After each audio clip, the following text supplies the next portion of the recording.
Guys, after 5 years of being a Nikola Jokic diehard, being an absolute stan, I can finally say that he is a world champion. He is a top 5 white man, dead or alive. Yeah, man. He's gassing. What an achievement. He's definitively taken the throne away from Luka Doncic as the best white in the NBA. Way out here. Oh, man. Jokic is simply different, and I would say I stand corrected. I thought that the Denver Nuggets were going to get it done in 6. It almost damn near looks like it, but they got it done. They got it done in 5. Shout out to Jokic. Shout out to Jamal Murray. Shout out to Aaron Gordon. He was out in the streets of Denver in his basketball shorts with everyone literally outside. You love to see it, bro. This is beautiful. Yeah, he was looking like Forrest Gump with the people running behind him. He had the city on his back. Had the whole city with him. I'm crying. Nah, man. Shout out Denver. Shout out Jokic's horses, because apparently he loves them more than the championship. He was stressed about getting back to Serbia, see them horses race, man. He's Bro, on top of it. That's hilarious. So stressed. I love it. He asked his PR lady, "Hey, yo, when is the parade?" She said it's Thursday. He's like, "Oh, I don't want to go. No, I don't he's want like, to I can't be here. I need to go home. Somebody please take me there. I don't like it here." He caught the red eyes coming back for the parade just so he can get one night with the horses. Oh, 100%. He's a horse boy. Yeah, man. For everybody who somehow lives under a rock, the Denver Nuggets finished off the Miami Heat last night, winning the NBA Finals 4-1, and capping off a career-defining series for both Nikola Jokic, Jamal Murray, Michael Malone, really the entire Nuggets franchise, who honestly just set the bar for what it is to build a championship-level team in the modern NBA. They showed that you don't have to chase stars. You don't have to make big splash trades to pair a second star with your MVP. You can build organically. You can build through the draft and just overall be patient and make the right moves over time. Trade for an Aaron Gordon. Trade for a KCP. Just figure out that the exact type of role players you need around your unique star and let the team have time to develop. I feel like that's something we haven't seen for most championship-level teams in the past decade. So I think this will be a defining team for how a lot of franchises look at team building going forward. Yeah, I mean, if everybody could find a back-to-back MVP in the second round, like that just makes everything so much easier. That helps. That helps. Yeah. It's crazy. I first off, I was right. I just want listen. Everybody's always like, oh, I'm gonna let you know when I was wrong, right? I can stand up for myself. I'm gonna let you know when I was right. And I told you, I told you before the series that the Nuggets were gonna win in 5. The Heat, they just didn't have enough. Jimmy Butler, and we will get to Jimmy Butler slander later in the show. At least for me. But shout out the Nuggets, man. They, from the start of the playoffs from the start of the playoffs to what we saw last night, they played every single game and they showed up every single game, which I don't think can be said for literally every other team. Like, every other team had days where they showed up and it just looked like they mailed it in. And the Nuggets, who lost 4 games all postseason, they showed up every single game. They played crazy, right? They showed up every single game. They played hard. They looked like champions from the front to end. And Jokic looked like the most unstoppable player that we have seen in probably 5 years. I think the last time we saw somebody just that, like, oh my God, what do I do, was probably 2018 LeBron. And there's been amazing seasons since then, right? There's been awesome performances. But to look at Jokic, look at the run that he had, nearly averaging a triple-double the entire postseason on insane efficiency. He is the best player alive, and he's the best player in the world. Oh, yeah. And he has that title moving forward, and it's 100% solidified. Yeah, for sure. That conversation's over for the time being. We thought it was Giannis before the season, and we see how fast the thing can change. We don't have one of the best players of all time in LeBron to win it every year. So for the time being, it's clearly Jokic. We'll see how long he holds on to it. And we're going to have a lot of time to talk these big picture conversations and viewing him, Jamal Murray, and the team in a all-time sense and comparing them to other teams. As you guys see from the title, we're comparing the Nuggets to the past 10 championship-level teams. We're going to do that later in that video. But before we get into all of that, do some quick announcements. As you guys see, wearing it right now, our merch is out. We've been running a series of polls on the YouTube community posts, asking you guys what the best colors are, and you guys have picked the black hoodie, the black t-shirt, and the blue long sleeve so far. So as you saw in those polls, we're doing a giveaway. It's going to be through YouTube community polls, so be sure to stay tuned to the channel. Over this next week, I'm going to roll out those giveaway posts. It's going to be real simple. It's going to be, make sure you're subscribed, you're following us on Twitter, and leave a comment on the community post. and we're going to give it away through there. And yeah, just stay tuned. We're going to continue to do this type of stuff to show you guys his merch. Stay tuned for more colors eventually, more designs. And yeah, let's get back to this Nuggets talk. Wait, man. no, real quick. Shout yourself out too. Shout yourself out because Isaac He dropped some heat. That's what I'm saying. Isaac just dropped a fire video on his personal channel. Tell the people what it's about. We're all over the coming months. You're going to see all three of us start to roll out our personal channels some more. This past week, I dropped my first video on my personal channel talking about the Celtics. I'll put the link to a card right now on the screen. You can tap it to go watch. After you watch the rest of this episode, watch to the end. Help us get those watch time numbers up. Don't leave. But yeah, you'll see the link in the description to my personal channel and to that video. I think it was pretty dope. You guys can go ahead and follow and watch for more videos every week. I'm going to try to be consistent on there. 10 out of 10 if you ask me. And I'm also going to link Mo's channel and Donovan's channel as soon to be because they're all going to be rolling out videos coming soon. But yeah, man. That's enough self-promotion. Let's get to these Nuggets. Let's start with me at 5. Let's start with Jokic first. Let's start with Jokic first. Donovan just alluded to it that this is an all-time finals run, right? Like this is up there with like Dirk, with whatever other 2016 LeBron, whatever all-time great run you want to talk about. This has to be up there, right? Easily. Absolutely. He is just one of those players, especially at his peak powers when everyone around him is who's supposed to be there is there. No wild injuries or anything like that. He is unschemable. He's going to get his and always consistently put his team in the best position to win without even trying, it feels like. That's just like the type of game that he spreads, and that's how he plays. Like, it's just like everything just feels so effortless and natural, and I think it's so fair to say that this dude has the best just natural instincts in the NBA. You know, there's always some of the most best ever. Exactly. You know, he just has this natural. It's like he was born to play basketball.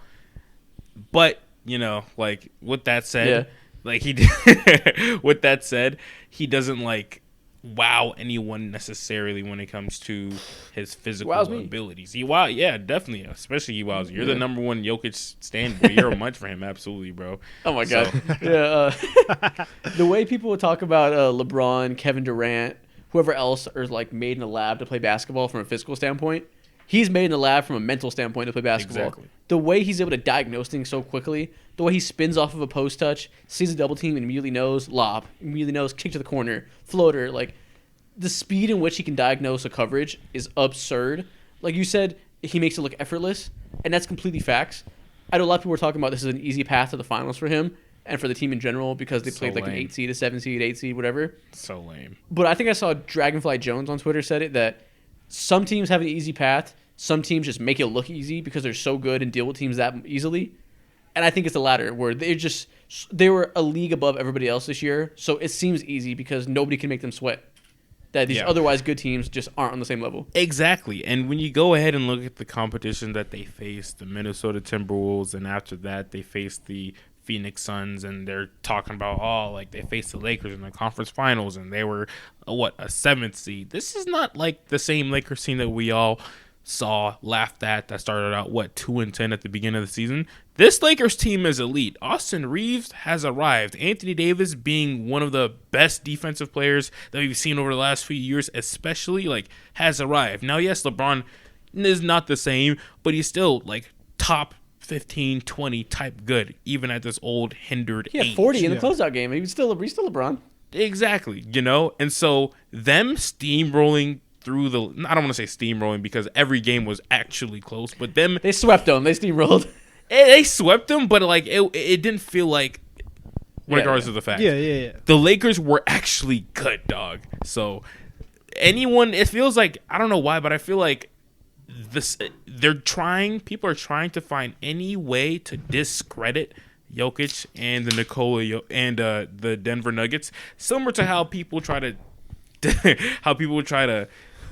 not give Steph Curry any credit possible. Yeah. No, but no, for sure. But also at the same time, who cares, right? Because this is what you get for being the number 1 seed.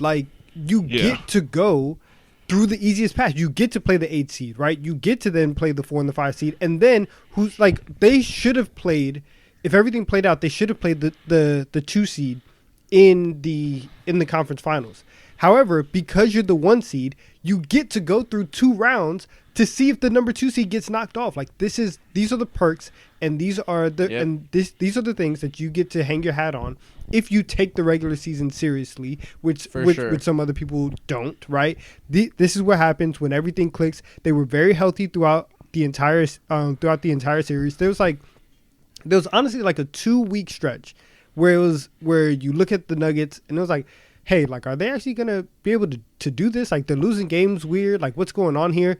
But it ended up just being a random 2 weeks in March because the NBA season is long and people have lapses. Yeah. But, like, this is what every team should strive for, and this should show every other team, hey, the stuff that happens from October to April, that stuff matters. Like, it means something to go out every single night and to try and win games and to not just be able to say, okay, we're just going to take this night off and we can make up for it later. You can't. You can't do it. It doesn't work like that. And Denver reaped the benefits of it. And if you can, it's hard. Yeah. And you can't have your app, you probably need it too. Like, you can do that, but then you can't complain that your road's harder because it's, you get exactly what you pay for. And also, like you said, like, who gives a shit because it's what they deserve. But also, they were not the betting favorites to beat the Suns. The Suns the betting favorites. The narrative going into the Lakers series was the Lakers can beat them and do this upset. Like, people pretended the Nuggets weren't the favorites in these series, or not even pretended. Sometimes, like the Suns, we also thought the Suns have a good chance of winning. I think I picked them in 7. So, like, you can't on one hand say the Nuggets should have lost these series and then be like, oh, but that path was easy. Like, Clearly not. Clearly you just underestimated them, and they're just so good they made it look easy, despite what you thought going into the series. Exactly. They're fantastic. They're fantastic, and it's Jamal Murray. Jamal Murray throughout the entire playoffs, he did, and I think that he lived up to everything that we were saying about Jimmy Butler. And oh my goodness, like, playoff Jimmy is so different, right? He shows up every game. He's a different level. That kind of faded as the playoffs went on. Jamal Murray got better as the playoffs went on. Jamal Murray was actually out here every single game, dropping 15 in the fourth quarter when they needed, averaging 10 assists in the finals. There's like 2 players who've ever averaged 20 and 10 in the finals. I think I saw a tweet from like StatMuse or something, and it's Magic Johnson and Jamal Murray, and that's it. I think it was 4 other players. It was Magic, LeBron, MJ, one other, maybe it was Oscar Robertson, and then Jamal Murray. Okay. So it's been like 4 or 5 total, and Jamal Murray's in there. That's nuts. It's wild. He's not even known as a passer either. Yeah. Like, he's not even. He's the point is, like, he's not a great passer, but the fact that he can make that his game when need be, because he's not a great. It looks like he's not a great passer because normally Jokic got that on lock, and exactly Jamal Murray's role is to be more of a scorer. Mm-hmm. But as soon as he take away the passing of Jokic and he has to be scoring base, only average 7 assists, and they throw a lot of doubles at Jamal Murray to try to take his scoring element away. Only average 7 assists. And the best showcase of that was in game 7, or no, my bad, not 7, on game 4, back when they were in Miami. Yeah. And I came on this podcast last episode, and I was telling you, like, I knew Jamal Murray, of course, as a guard net, you have to have a guard at his level specifically, too. You have to have some level of passing competency. And for the type of passes that he was throwing, I didn't even know he had in his bag. And so that just shows, like you guys said, how we step things up on an entirely different level. And now when we talk about Jamal Murray, you have to put him in completely different conversations, top 25 conversations. We're going to get to that for sure. But before we move on to Jamal Murray talks like that, I want to real quick go back to the question I asked of comparing this Jokic run to all-time great runs. So I guess we should make a little TikTok out of it.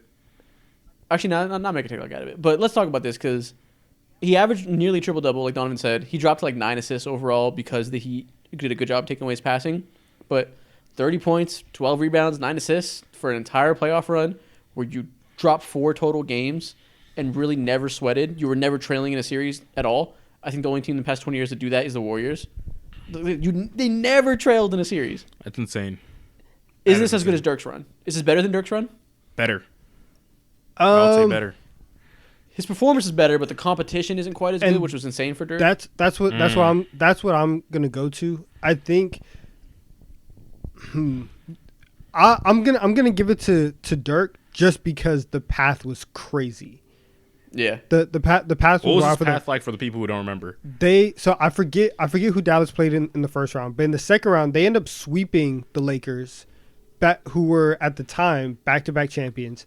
Then they beat the Baby Thunder in 5 games, and then they go and they beat the Heat in LeBron's first year in Miami. And so in a single postseason, Dirk by himself with an aging Jason Kidd, JJ Barea, and Jason Terry beats Kevin Durant, Russell Westbrook, LeBron, Dwayne Wade, and Kobe. Yeah. That's like tough. it's peak of his power still, Kobe too. Like he hasn't fallen off yet. Yeah, that's tough. And Dwayne Wade hasn't fallen off yet either. So like it's the best version of a lot of these guys. That is true. So I gotta rethink that. Yeah. So maybe you give it to Dirk there, but this is better than obviously it's better than 2018 LeBron. LeBron didn't win. This is better than the Steph Curry years. Steph Curry had more help, and the KD thing makes it awkward. It's better than Kawhi, because Kawhi, he was hurt in the finals, so he kind of slowed down a little bit compared to the first round where he was God. It's better than Giannis's run, even though Giannis dropped 50 in a Game 7, which is crazy, or Game 6. What are the other runs all time I stack up with this Jokic run? You would have to start going further back, the 2001 Shaq is stuff like that. Is where my mind Kobe, goes. so it's No, but even then, yeah. I think especially the 2000 2000 Shaq is probably the one where Kobe hadn't yet ascended to we're equals. It was a very clear 1 and 2, and even though it was 1 and 2 kind of the whole time, but you get what I'm trying to say. For sure. 2000 Shaq. There's obviously take your pick of any Michael Jordan run that they had. Probably the first one, right? Yeah. The first one was the hardest carry job. Hakeem in '94. That's the one. Yeah, Hakeem's up there too. Yeah, there's a lot that we can go down the list and compare it. Point is, this is in the conversation for top 5 finals run ever. Okay, man. It's weird. I need to. There's a lot, so it's hard. Yeah, we'll think about it a little bit more in the summer. But this is definitely top 10. I'll give you top 10 easily. Yeah. So with that being said, Jokic, 3-year peak, arguably one of the best offensive 3-year peaks you've ever seen. Results in 2 back-to-back MVPs. Should have been 3, and now an all-time Shout finals out race performance, finals relations. MVP champion. So there's been a lot of talk. Where are you guys ranking Jamal? There's been a lot of talk. Where are you guys ranking Nikola Jokic all time now after this run? See, this is an insane question that tears my brain apart because it's so hard. Because I still feel like he has so much more to do. Yeah. And so let's assume going forward he has the average rest of the career. Maybe no more. Just say no more chips, but he continues on dominating until he's 33. So he has another 6 All NBA teams and just has what you'd expect from the rest of his career. Are we asking? I think he's above the KG, Charles Barkley, D Wade, that range. I think he's above those guys now. I think he's in the top 20. Wow. Okay, I will give you Wade, and I will give you Barkley. The ones where I would start to say, where we really have to have the conversation is KG. Mm-hmm. KG on both ends is disgusting, and if they but come on. Listen, prime KG's defense is ridiculous, and it's legit it's a basketball breaking type of thing, and his versatility, I would put it there. I will say though, and so the KG thing is a conversation. I don't have the precise number that I have Jokic at right now. If he stays on this path though, and we'll just keep it to current, I want to know what you guys think. Would you put Jokic over KD? Over KD? All time. I think I would. If by the time he gets the one, assuming 1 chip, 2 MVPs the rest of the way, but he still gets the All Stars and the MVPs, and we still see this this level of passing. Are you taking him over KD? Well, right now he's 6-time. He's 6-time All NBA right now. 5 of those are first team. 7 more of these seasons. 12-time All NBA with 2 MVPs and an all-time Finals chip. Right. You got to assume he probably gets another MVP at some point. Maybe next year even. I 'Cause, want. like, I want. I'm not gonna assume the MVP stuff because that stuff is wonky Okay. every year. Yeah. Okay, so 2 MVPs, we'll say 12 All NBAs. It's gonna be close. That's gonna be the range they're in, which is like the low teens. I think he'll be around there. That'll be the conversation. Will be like the Hakeem, KD, then that'll be the range where Jokic comes into like around 12, 13, I think 14, I would 15. take. I think at the end of the day, I think I would take Jokic over KD. In that, if that's Yeah, the it's case. tough. KD has a lot of longevity, and like he doesn't have the individual accomplishment of this finals run, or his peak as an MVP wasn't what Jokic's past 2 MVPs Man. were. I don't think. But he is also still KD. Like there is something to be said about like being one of the best talented players of all time. That does hold weight. I get that, but That if is if true. Jokic is also that at the same Yeah, time, Jokic also is too. Yeah. Jokic is like, dude, he's like an offensive messiah. Like we can have conversations later about like his rankings, the all-time offensive players. Like, you're right. I don't know. What about him and Giannis? What do you think, Mo? Are you putting him above Giannis right now? Am I putting Jokic above Giannis right now? They have the same resume, basically. Yeah, Giannis is a defensive player of the year too. Yeah, that's a difference. I think this is a hard question, man. This is a They're neck and hard neck. question. They're literally neck and neck. And like, Isn't that cool? yeah, it is cool. Like we're talking about someone who was a 41st pick and was drafted during a Taco Bell commercial, bro. Yes, Yeah. that is insane. And Giannis was like a 13th pick. Like this, Yeah. our two fucking the players of this generation. It looks like are these 2 European guys that were doubted and had, well, one doubted more than the other, but weren't expected to be this, and now they're like neck and neck in all-time standings, Yeah. running with each other in the same type of resumes. It's pretty cool. I think they're too close for me to make a decision right now, and there's nothing that'll like lean or sway me either way. Donovan, do you have any I thing that'll like? I lean think I you? would take Giannis just because of the DPOY. I that's think that right now, like Isaac was saying, their resumes are fairly similar, and Yeah. for Giannis's finals, for him to basically have a hyperextended knee and then come back in that same series, have the block that he had on DeAndre Ayton, which after LeBron's block is probably the best block in finals history, and then to score 50 in a closeout game, those two things hold a lot of weight for me. So I think I would take him right now. People forget that block ended in a game-sealing lob too, where he just fucking dunked all over Chris Paul. Yeah, and was that the same game where he hit like 15 or 16 free throws or something like that? Yeah, 16 of 18 free Yeah, throws. that was game 6. Ice in his fucking veins. That was crazy. Yeah. But yeah, man. Yeah, either way you slice it, Jokic is in these conversations. I think at minimum now he secured his place in like the top 20 players ever, which is I think something to that's be said. fair. After he's only 26. Yeah. Oh No, my he's God. he's 28. He's 28. He's 28. Oh, he's 28. How old is he? Yeah, you I saw think- some I post thi- that spread some propaganda the other day, and it was comparing Joel Embiid to Yeah. Nikola Jokic, and they said, "Oh, Yeah. Joel Embiid is 30 and Jokic is 26." No, he's 28 and Joel Embiid is Okay. 29. Yeah, he's 28. No. Yeah. I knew Jokic wasn't 30. I knew that was a joke. I didn't know. Okay, yeah. I thought Jokic. That was Okay. Twitter's fucking hilarious though. Just the way they. I knew bend they're in the narrative same Twitter. draft. I thought about it. I was like, did fucking Joel Embiid go to 4 years of college? What the hell? Yeah, yeah, exactly. Okay, so Jokic is 28, so he probably has like 5 or 6 more years of dominance. No, listen. He already with how plays. he's playing, He already plays like an old man. His game is getting Yeah. aged like crazy. Yeah. You know, like See, that's a debate. That's always hard because you can say one, he doesn't need speed, so he'll be good without it forever. But also, the players like that have just enough speed, and they're more athleticism than you'd expect. So as soon as that goes, they go from just enough to not enough to be able to do this anymore. You know what I mean? I don't know where I heard it, but I heard someone say the other day Jokic was athletic somehow, some way. But he is. That's a conversation. Like that's another thing people have been talking about is like defining athleticism because he's fucking wicked quick for someone that big, strong as shit, agile.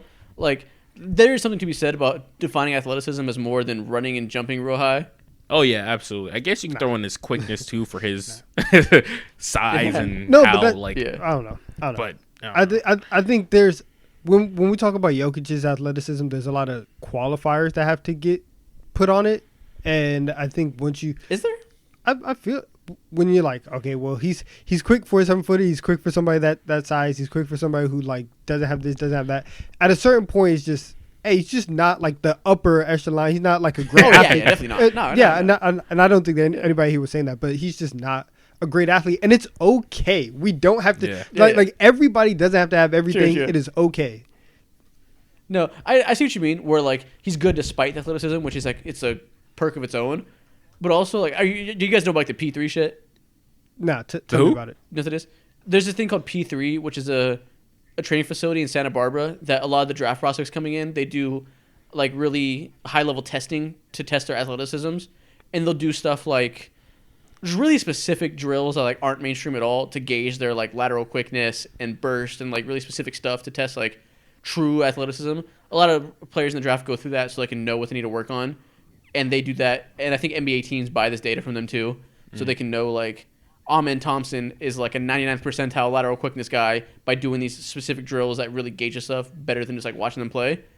And that's run by, I forget what the guy's name is, but the guy from that runs that does all these high level athletes, and they tested Jokic and saying like a lot of the things that you don't think about in these like quickness level things and like agility, he tests on like the upper percentile of athleticism.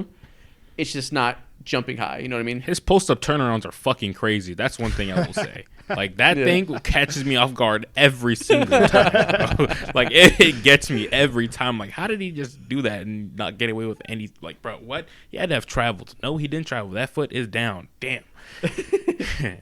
Yeah. But I think there is something to what you're saying where we don't have to pretend that he's Giannis. Yeah. That, like, he's good in spite of it, which is incredible. It also brings us to a conversation about his defense, which has been another topic of discussion, which is definitely something I'll victory lap about, like Donovan was saying. I'll let you know when I'm right, because we've had to deal with ungodly, stupid-ass narratives for years about you can't win with a Nikola Jokic defense, spam pick and rolls, it's an automatic bucket, all because he couldn't defend Steph Curry in the playoffs when his point of attack defender was Monty Morris or Will Barton. Yeah, like, gross. Yeah, of course he can't defend that on his own. He's not a fucking lockdown Hakeem Olajuwon type, but I think he's clearly like the level defender of a Steph Curry, where he's completely good enough to exist in the system and not hurt you in really any substantial way. He's not an elevating level of defensive player, but he has strengths and can exist in a certain scheme where he's completely fine. Yeah. He's cool. He's cool. There were some tweets coming into the playoffs where, and I feel bad because I can't remember who tweeted, but there was some propaganda saying like Nikola Jokic allows the highest rim percentage, like the highest shooting percentage at the rim. They were all Kurt Goldsberry. Thank you. Yes. He tweeted out that was a big part of costing Jokic the MVP. That fucking ESPN story about him being this like generationally bad rim defender, which nobody really thought anymore. He just apparently had the data to back it up, and it was so dumb, man. Yeah, watching the Nuggets win that championship, and I was pushing for Embiid to win MVP the entire year. Watching the Nuggets win that championship, I was like, dang, like we should have given Jokic the MVP. The whole crowd was chanting MVP, and I'm like, imagine seeing if it was a back-to-back MVP who finishes off the run the first time he gets help with a Game 5 playoff win at home, secures Finals MVP, secures the Finals. It would have been like a storybook ending. And Top 10 that, man. Yeah, it just sucks. We kind of robbed ourselves. Yeah.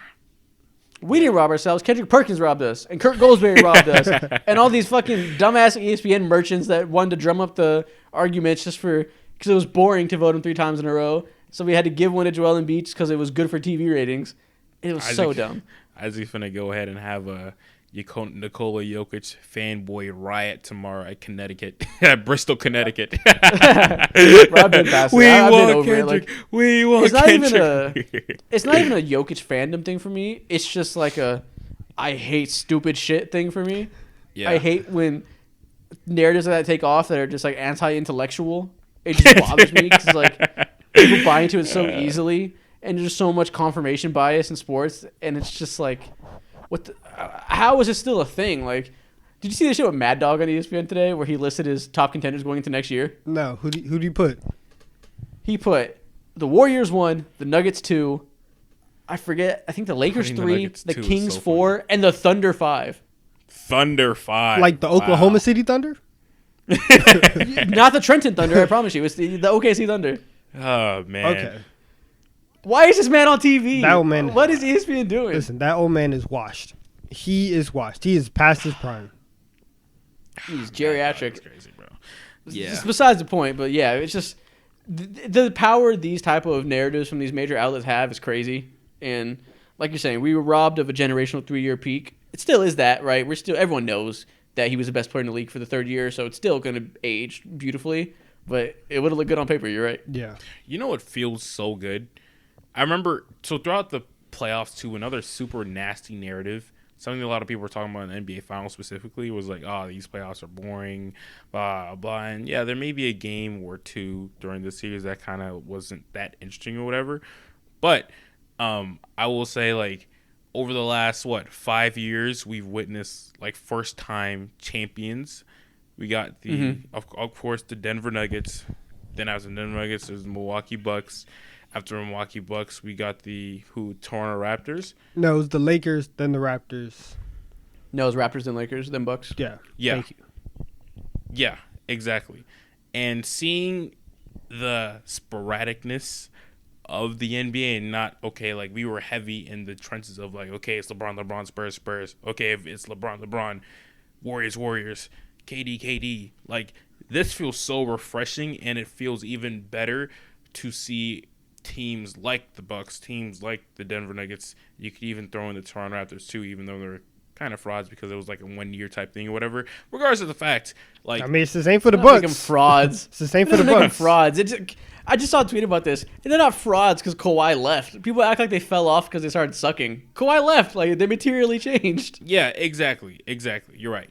But seeing how they built that stability is beautiful, and I feel like they literally watched a King of the Fourth Quarter video and picked every single piece perfectly. The Aaron Gordon trade is masterful. You got a dude who is like really damn good at a lot of things on the court, but you ask him, hey, cut all the other shit out. Can you like play defense and like, be a serious lob threat for us, and once in a while play make whenever we have our main guys out of the court or off the court and dribble and do little cool things, whatever. Cool. Then picking up Bruce Brown and then scooping up KCP and all that stuff is just masterful, and it's such a fresh breath of air.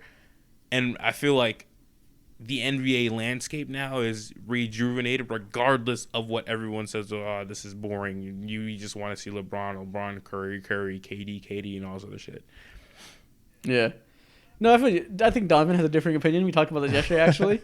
But I agree. It's cool because I was okay. Real quick. I was telling. Well, Isaac, you go first, and I'll go. Okay. I agree to an extent, Mo. I think I cherish this time of parity because this always happens between the reign of dominance of stars. It was the Jordan era, then the little Lakers era, and the Spurs for a little while, until we got to the LeBron era where he's running off these ships until the Warriors era. Like, there's these dominant dynasties that last for 5 to 10 years, and in between, when we're in a limbo period, you have a period of parity where multiple teams can win. We see the Pistons get one randomly. We see so-and-so get one. The Rockets sneak in too. So, good. I'm glad we have this while it lasts. It's only going to last so long until we get Zion and Scoot Henderson or whatever it's going to be running off champions. So, I agree. Okay. Exactly. So I was telling Isaac yesterday that, and like you said, so this is the first time in NBA history that in a 5-year period we've had 5 different champions, and I don't mind the parity. What I don't like is, or what I would like to see, I want to see somebody go back to back, right? I think that it is just as fun to see sustained dominance, at least back to back years, as it is going 5 or 6 years and somebody different winning every single year. Like I look at everything that the Warriors were able to do. I look at what the Heat were able to do at the start of the 2010s. And it's like, it's really hard to go back to back. And we've had somebody do that every single decade because we've had like these dynasties and we've had these really great teams. And for all these players who are, we're talking about Giannis and we're talking about Jokic in top 20, top 25 conversations already. I would like to see that for the resume, right? I want to see you. Yeah. I want to see you be able to do it back to back years when you're in your prime, when you have your whole team together. And obviously, like, injuries have come back and forth in the game, and they change rosters and stuff. But that's all I want to see. I want to see somebody go back to back, because I think that is an underrated part of fun NBA stuff. I just think that it's very cool to see people at their best for a long time, and you look up and you're like, yo, how long can you keep this going, right? Like, I think that was part of the fun of seeing the Warriors win last year. Is like, you guys were down and out for 2 years and were able to come back, use all of the championship, like, grit. We know how to win, and we're able to run through everybody and get a chip. And I just feel like that is something that is getting a little bit lost. And I think that the NBA and some of the mechanisms that they have are kind of pushing a type of parity. So it's not that I hate the fact that there's somebody different every year, but I want to see somebody win back to back. Yeah, well, two things. One, you're right. A lot of it is injuries. Like, I'm pretty sure if injuries weren't a thing, which they always are, so you can't say that. But the Lakers would have won back-to-back in 2021, I'm pretty sure, if they stayed healthy. That team, when they first traded for Dennis Schroeder, had Danny Green still, had Marc Gasol that year. And but listen, inexplicably signed Andre Drummond. But if injuries were off, the Nets were winning that year. True. That's also possible. Yeah. But the Lakers would win back to the finals. But that short offseason fucked them. And then last year, I think the Bucks go back-to-back if Chris Middleton doesn't go out and Giannis isn't against his own against the Celtics, pushing to Game 7 by himself. So we still have those levels of teams. It's just been a couple unlucky circumstances that didn't happen in previous eras. But also, if you want to see a team of sustained excellence, this Nuggets team is going to be the best chance we're going to see in a long time. They better get it done. MVP, young in the middle of his prime. Their second star is 26. The rest of their players are all below 30. Every substantive player that matters besides KCP is under 30 and under contract control for multiple years. They're going to lose Bruce Brown, but other than that, their nucleus is going to stay intact. And it's a team that all likes each other, no chemistry issues, a front office that's patient. I think this team is primed to have sustained excellence for the next few years. It feels like the start of the Warriors dynasty in that way. Wow, that's big. I don't know. Not to say they're going to do that, but just in terms of they have the best player in the world with the perfect team around him of level of stars and role players, and they're young and are going to be this same nucleus for 4 or 5 years. They're set up to be able to do that if things break right. The stability is 110% there, and that's more so like the biggest thing. Now, of course, the only thing that could stop that is injuries, and no one can control that, like we said earlier. But yeah, outside of them, like, I can't imagine anyone else like having the potential to do something like this anytime soon. Yeah, you know, it's just getting old, man. Yeah, exactly. But aside of that, like, no worries. 2024, 2025, Trae Young will do that for you for the NFL. Okay.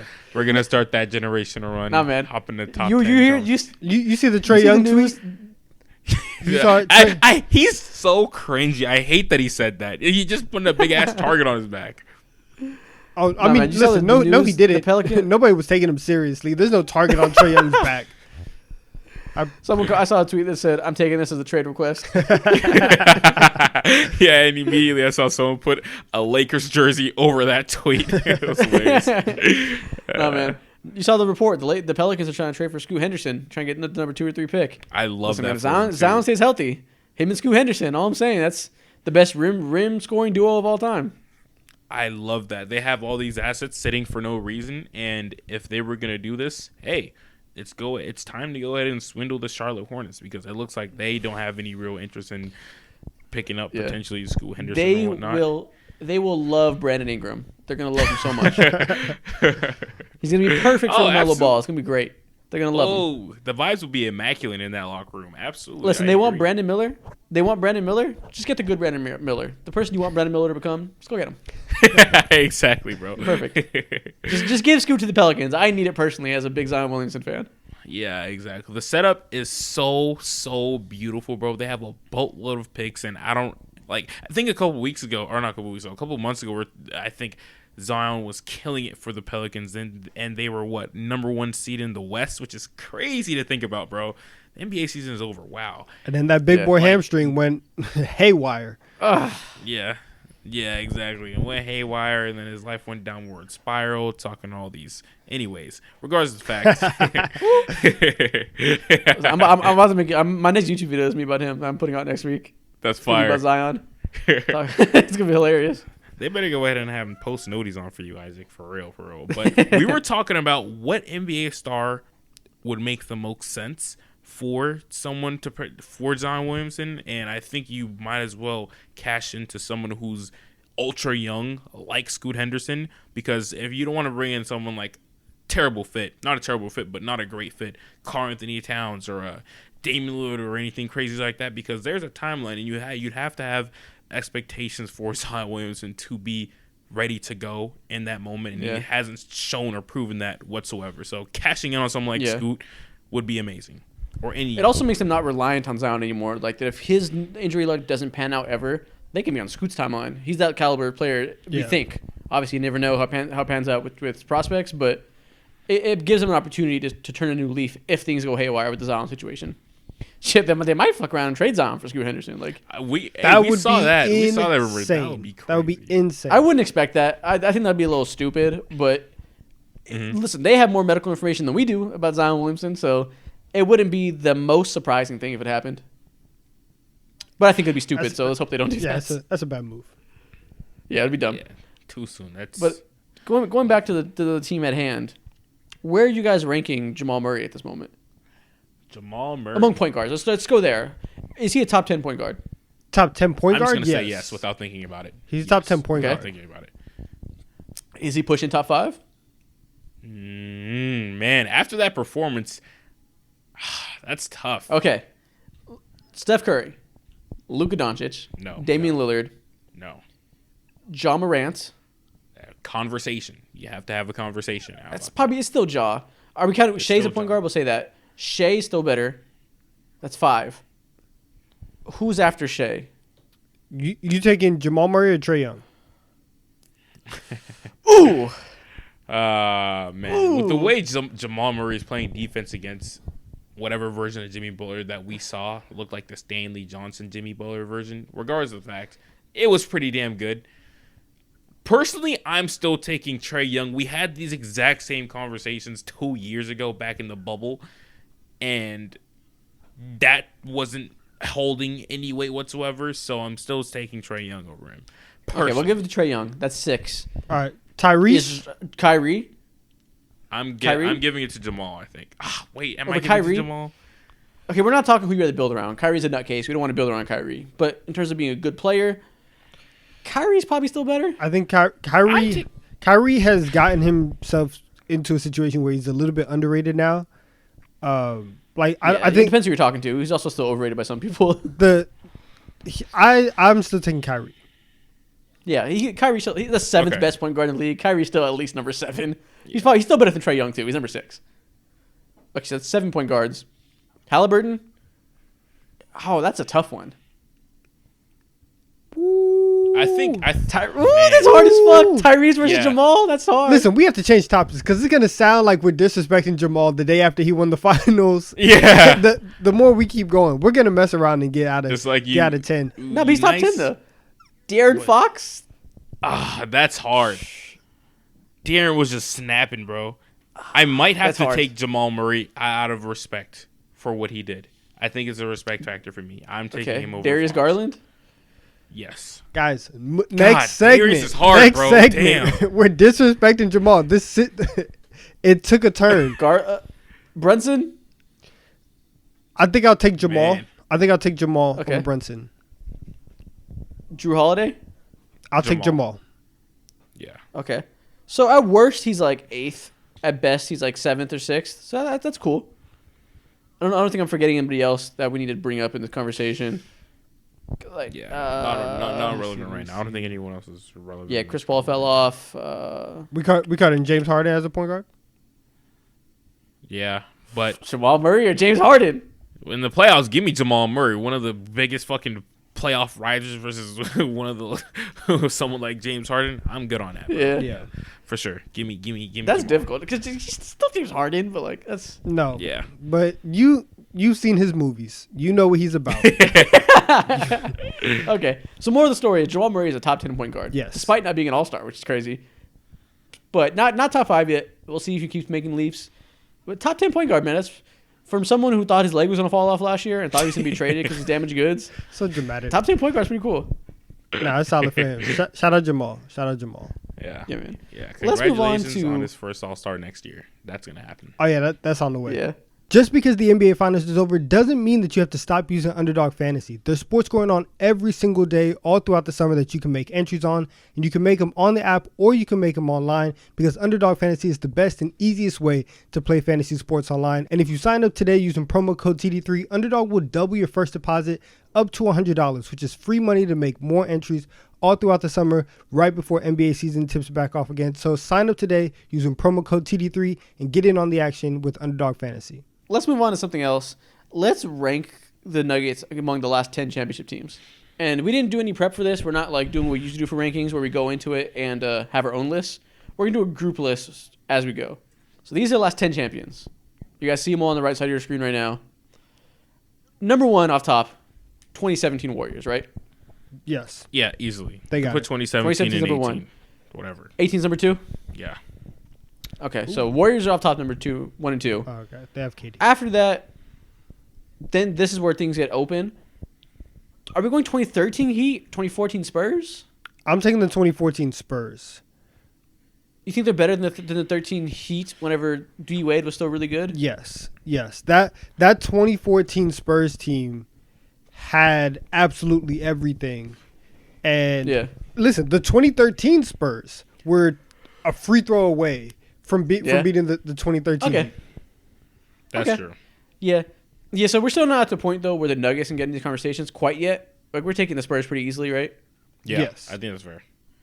Yeah. But so I'm taking the Spurs because of, like, what they did, but if they played each other, I think it'd be closer than we think. Because that'd be a sick series. Like, they match up really well with each other. That'd be a dope series. From hell, man. The Spurs would win. But, like, that'd be sick. That'd be a great basketball series.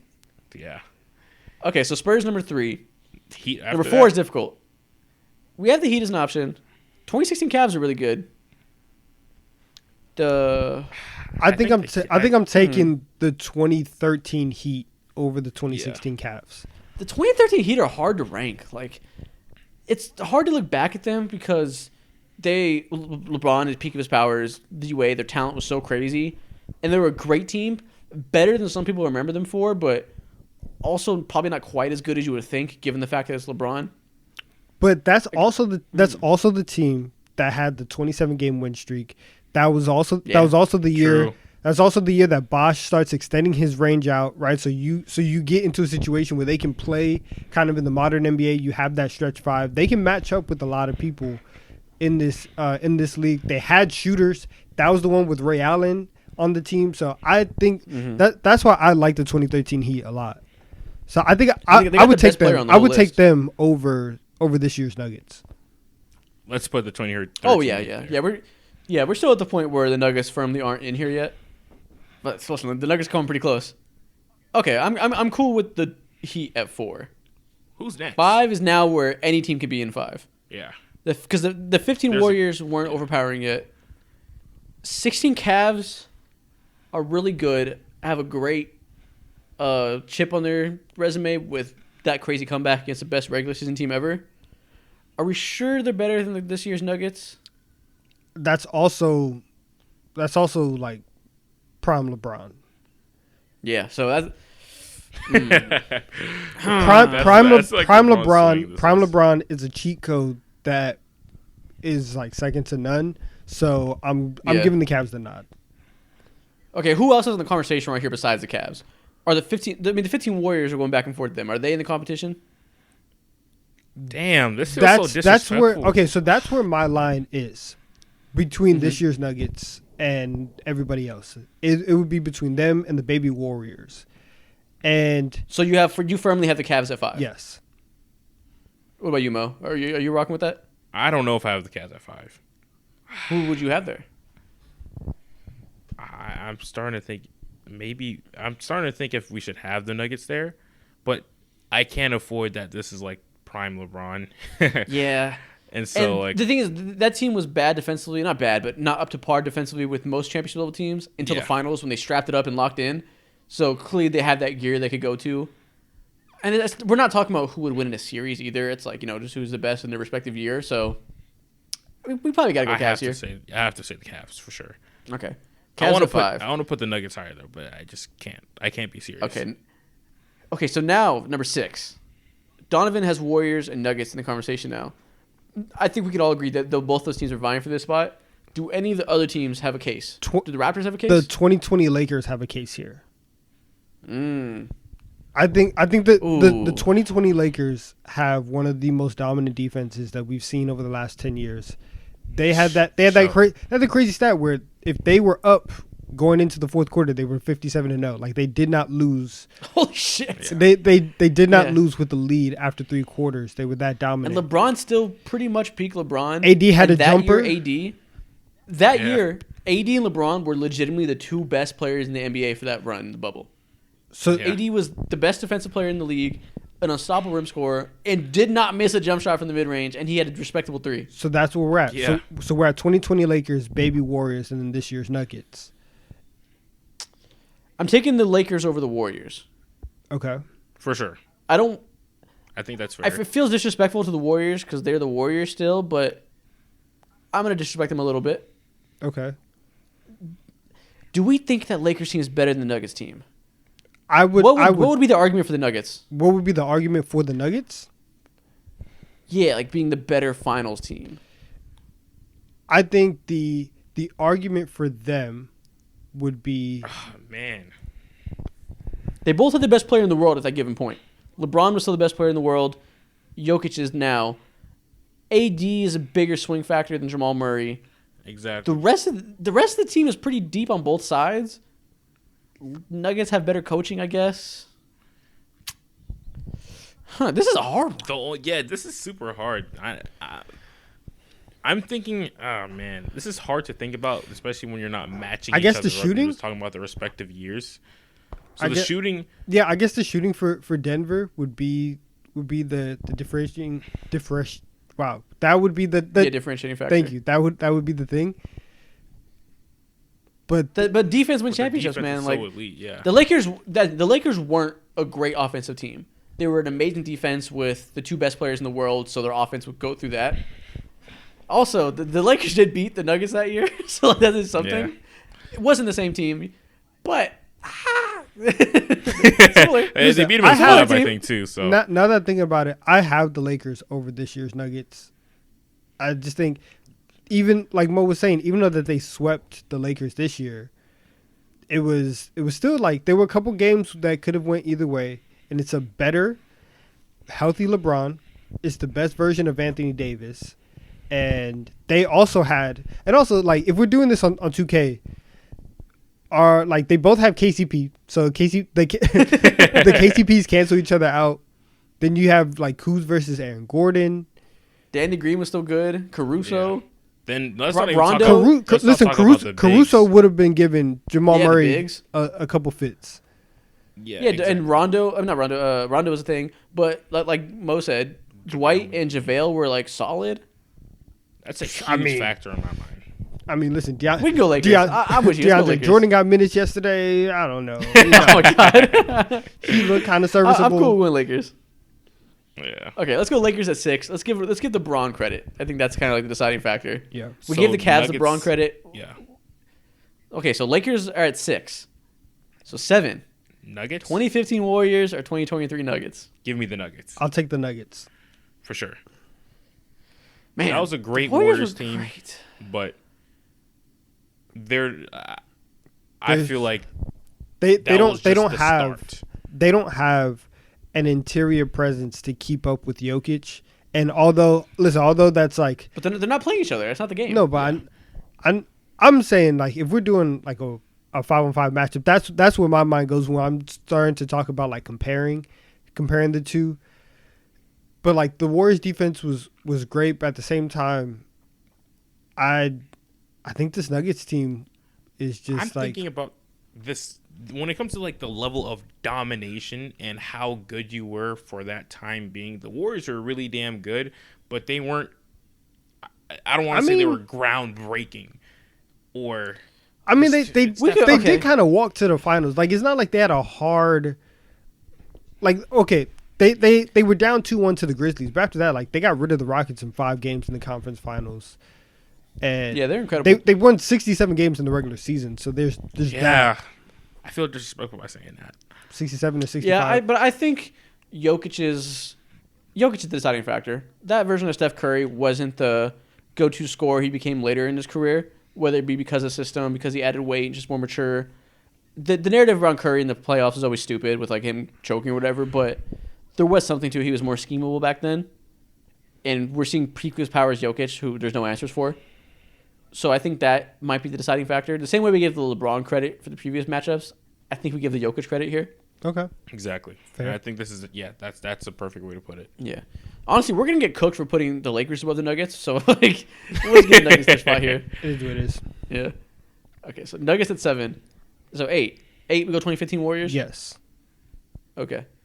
So now we have 9 and 10. Wait, is there 11 teams here? No. Yes, because you. Oh wait, no. We're good. Wait, no. 1, 2, 3, 4, 5, 6, 7, 8, 9. There's 11 teams here. All right, guys, we're ranking the top 11 teams in the NBA Finals. I can't count. It's all good. After that, here's how it goes. Okay, so The Raptors should be there. let's go one by one. The Raptors should be Let's next. not rush it. Okay, so for people to know, we have Raptors, Bucks, and Warriors left. Donovan, do you think Raptors for sure win? Wait. Oh, the 2022 Warriors. Yeah, okay. I see what you're saying. Yes, they do. Okay, Raptor. Mo, where are you leaning from these three? I'm definitely putting the Raptors there. Okay. Right next. Well, for sure. either way, I'm outvoted, but I think it's the Raptors as well. Yeah. What puts you? It's obvious why you put them over the Warriors. Warriors are low over the end. It's the end of their dynasty, so it's easy to say why they're not peak of their powers. Why Raptors over Bucks? They knocked. Listen, Wow. they obviously it wasn't the same team in 2019, Drew Holiday. but it's peak. That's peak Kawhi, and when Kawhi is at his best, Kawhi is one of the 5 best players in the world, and they also had the versatility to match up with the Bucks, and The names are just crazy. It's Marc Gasol's, Pascal Siakam, Team's crazy. Kyle Lowry actually showed up in the playoffs that year. This was the last time we saw a serviceable Serge Ibaka. Yeah, that 2019. Damn, was was it still really? in his infancy phases, but he Also, was still pretty Fred damn Van good. Vliet. Nick Nurse Fred threw out. VanVleet, Nick Norman Nurse threw out a Powell, boxing one in the finals. He would have outcoached Bud. Oh, easily. Yeah. Oh, that's Fred Van Vliet had the baby strength too. Remember? Oh yeah. Oh, I Okay, it's the forget about Raptors. that. It's the Raptors. Yeah. So now the last 2 spots, 10 and 11, Bucks versus Warriors. This is hard. Who's more trash? I'm gonna The put thing the is, Bucks and then the Warriors personally. Yeah, because I just said that if the Bucks would have stayed healthy, they would have won the finals. So clearly, I think the Bucks were better than the Warriors. Yeah. I'm gonna switch it. Klay Thompson was not that good in that finals. Yeah. In the finals at all. Andrew Wiggins was the second best player, and I'm looking at that compared to the Milwaukee Middleton Bucks. was a beast. Middleton was good before the injuries. Yeah, exactly. I just think the Bucks outclassed them. And also, Giannis was low-key, like, noticeably more athletic from 2021 to where he is now 2 years later. Like, he was a fucking force, man. Both sides of the ball. The defensive impact of Draymond plus one of the best rim scorers you've ever seen. Like, That's Drew Holiday's your first year there. that's true, but the Warriors' defense last year and their ability to protect the rim and rebound, even though they really had nobody outside of Draymond to defend, that's still amazing. I think that they just had 2022 was very reminiscent of 2015 in that it was a real like strength in numbers type of win.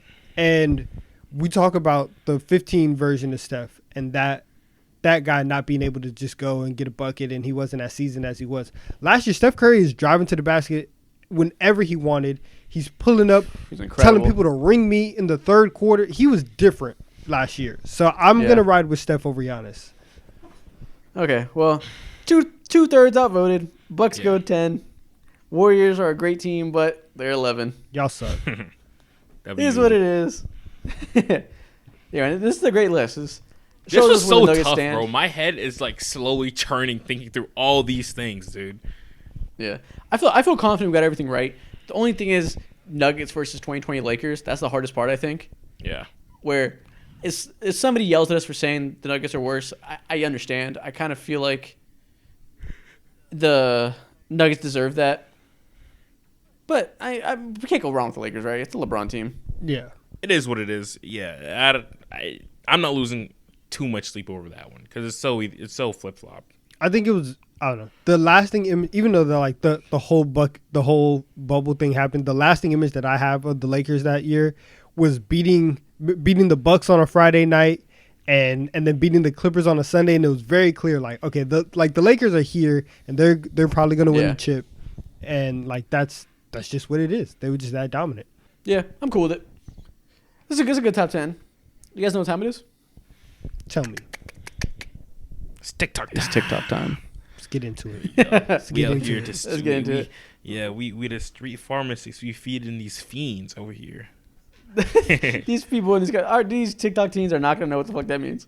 And don't explain it to them either. Man. This man's a As always, we're gonna start with the draft. Rapper. He's a street pharmacist. That's crazy. As always, we're gonna start with the draft. This time it's gonna be a little different. The goal is not gonna be to see who could draft the best NBA lineups. The goal will be to see who could draft the most average NBA lineups. We're not drafting bad players. We're not drafting great players. It's strictly average players. Whole lot of mid. So let's draft the most average NBA lineups possible. Mo, you got first pick. I got second pick. Donovan's third. Nice. This is quite literally my bag. First pick. He's just drafting the Hawks. It's fuck you. First pick. Give me Dylan Brooks. Okay. He's an amazing mid player, bro. He's not moving the needle whatsoever. He does some valuable things, but then he also does a lot of things that make you want to that will cause your team to lose. Give me Dylan. Yeah. For every good thing he does one brain dead thing that just makes you roll your eyes. Yeah. Second pick, give me Aaron Holiday. That's a cut. The most fine point guard. Yeah. That's a great pick. I like that. Okay. I'm shocked. When I think of average, I think of this guy right here. Give me Harrison Barnes as my first pick. Wow. Harrison Barnes is the definition of average. Okay. Wow. I'll take Harrison Barnes with my first pick, and then give me THT with my second pick. Damn. I ain't gonna lie, you stole one of my picks. That's cold-blooded right there. Give me THT. You want to talk about the definition of average? Give me one of the biggest draft disappointments in the last few years. Give me Patrick Williams. He was on my list too, bro. I'm done for. Damn. That man is so okay at everything. Yeah, I know. He's not bad whatsoever. He's nice at shooting threes, but he only shoot like one a game. Nice-ish, I guess.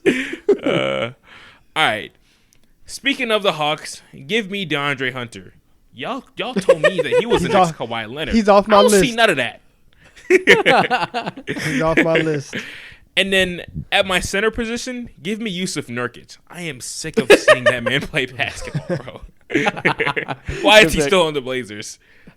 All right, I'll do you one better. Give me Isaac Okoro. Oh, that's nice. Yeah. That's a great pick. I got the most mid-wing duo ever. All right, we're going to fill out my backcourt here. This man be running around tricking a lot of people. Give me Patrick Beverly. Ooh, tricking a lot of people. Defender. I think he's a good enough defender to be a little above average, but I'll let you have it. He tricks people. Okay? So give me Patrick Beverly right now. And then when the fourth quarter comes around, make sure Nicholas Batum is in my lineup. Nicholas Batum. Oh, my God, bro. That's great. That's a W draft. That's a W pick. I'm going to take the most average shooting guard in the league. He's out of the rotation for his team. Evan Fournier. Damn. That's some good mid right there. That's some great mid. A little French magic in my lineup. That is some great mid. All right, so I got Yusuf Nurkic, DeAndre Hunter, Dylan Brooks. So I need to fill up my guard spots. For my point guard, I love this feisty point guard. Give me TJ McConnell. He is like so blah. And whenever you see him on the court, he's either like, damn, I didn't know he had that in his bag. Or it's like, damn, why is he on the court? And then at my 2, I need someone who's real mid. I need someone from the Wizards, dog. I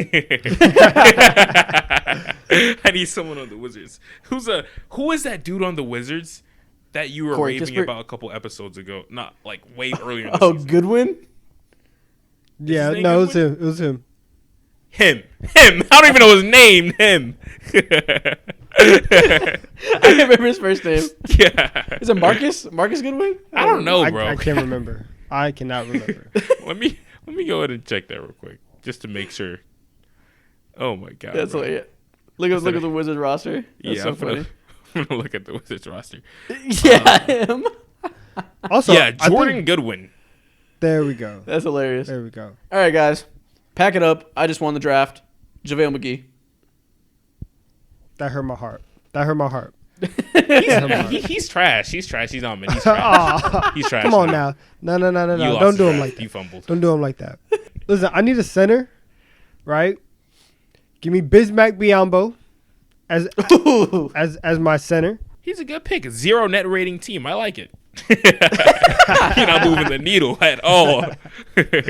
So I have Aaron Holiday, Evan Fournier, Isaac Okoro, Patrick Williams, and JaVale McGee. Cool. I had TJ McConnell, Jordan Goodwin, Dylan Brooks, DeAndre Hunter, and Yusuf Nurkic. Oh, I love it. Yeah, that's a Wemby quality right there, bro. I don't know.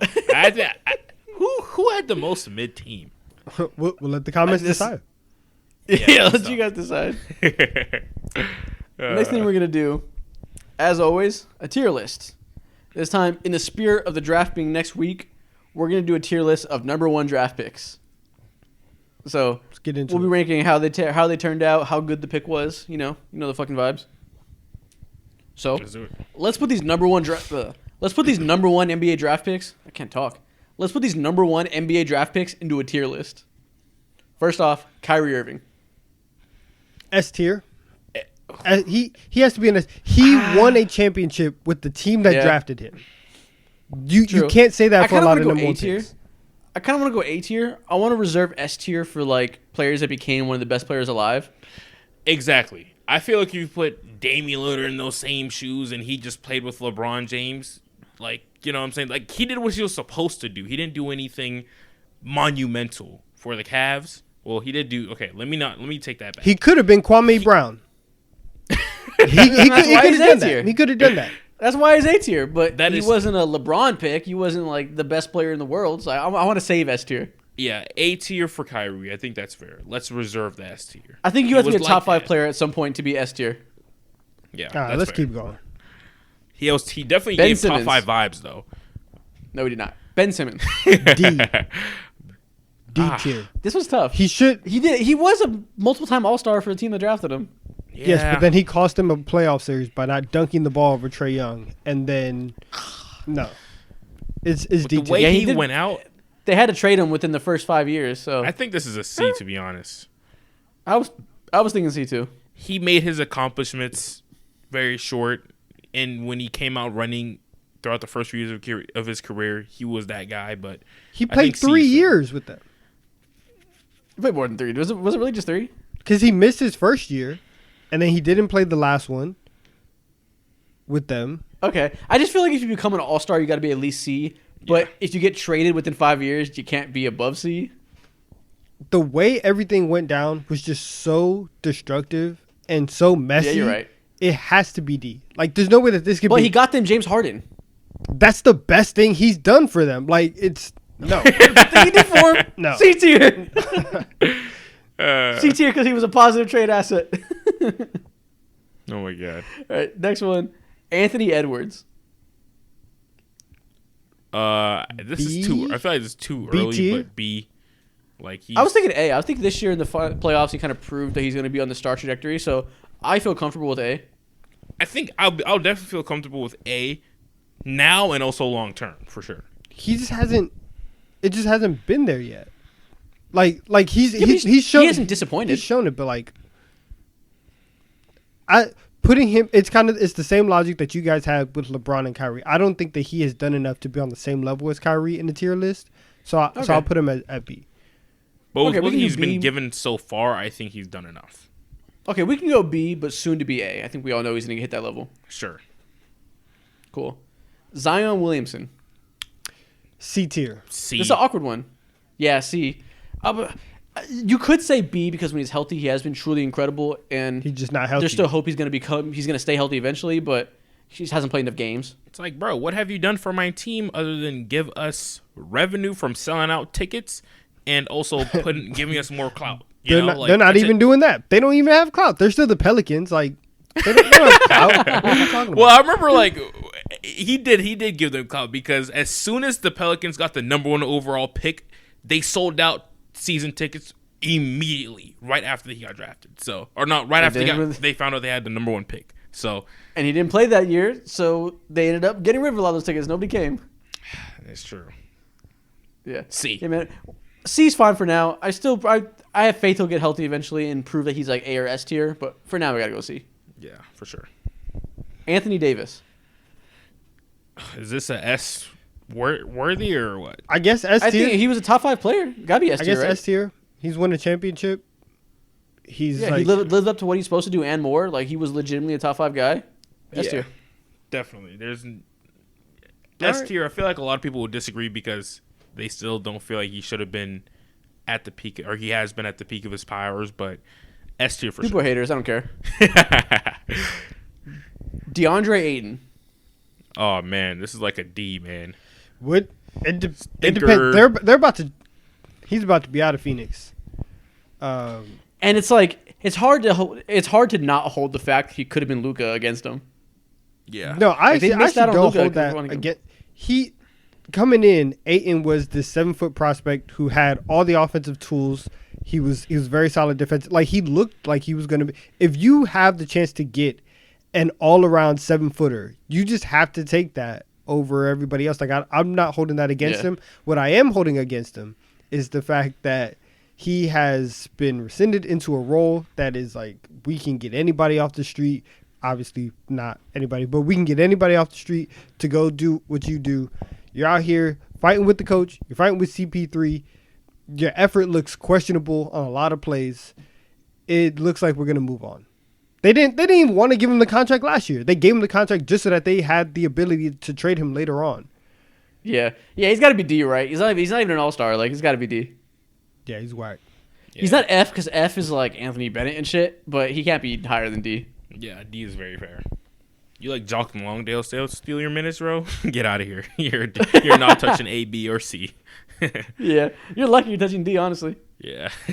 Whoa. Pause. Whoa. Oh, that's crazy. On to the next TikTok. Next up, we're gonna do another draft of sorts. We're gonna do what we did a few weeks ago we did a couple of them, and we're gonna do draft building a player instead of building a team. I need This time we're gonna build the ideal small forward with only current players. And the categories are gonna be body, shooting, defense, passing, and finishing. And I think last time I had second pick last time. Mo had first pick, so I think it's me, Donovan, Mo is the draft order. Okay. Sound good? How many categories are there again? 4 or 5? 5. Body, shooting, passing, finishing. and defense. D. Cool. Cool. So let's draft the perfect NBA small forwards. First pick, give me LeBron James's passing. Nice. We love that. There's no close second. There's not. Give me Kawhi Leonard's defense. It's a great pick. Nice. I like that. We're only doing Okay. current players, but I'll assume he's in his prime just to give it to you. Okay. Nice. We're here. Give me Kevin Durant's shooting. Yeah, can't go wrong there. And then There's a lot of good shooters though. I'm cool off that. And then we're wrapping around, right? Yep. Cool. And then go ahead and give me I got Kevin Durant shooting. All right. Whose body do I want? Whoa. Give me Mikal Bridges' body. He has a unique build. Why would you want what? Oh, Okay. no. I said body. That's a terrible pick. I meant to say D. Damn. You'd rather have Mikal Bridges D? Yeah, Okay. give me his defense. Give me his defense. No, it's too late. You already picked his body. No, defense. You can't You do me like that. No. Nah, You can't nah. do me like that. No, you pick the body. Like that's You said it. what you have. Oh, my goodness. I meant to say D. You sold. Sorry, Whatever. you can't have the Mikal D. You sold.